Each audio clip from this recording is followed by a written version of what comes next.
reaksyon no sang iya nga mga tawo no nga nagabiya sa iya no nagagwa na no o palagyo na sa iya no nahadlok siya no kaya basi mo busan sa santawo no kag subong man basi mapirdi sila no sa pakig-away bangod wala sila o giginopdan sang Dios bangod wala sila naghalad.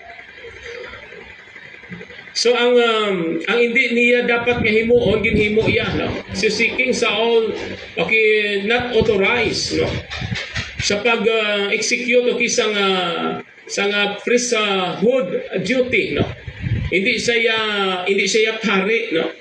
Hindi siya propeta no. Kundi hari siya no.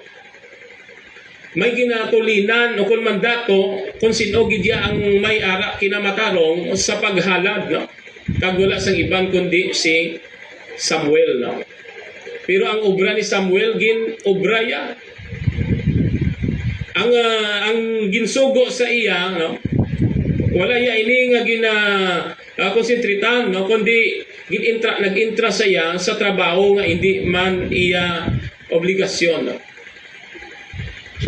Ito ka adlaw no ang ginhatag sa iya no sa pagulat kay Samuel kay si Samuel ang maghalad no pero bangod pangunahan niya ini no ang ambal dira okay sa verse 9 nagambal siya okay bring her to me no imagine bala hindi na iya imo obrahon no sa verse 12 sa pagkita iya okay kay pag-abot ni Samuel so I force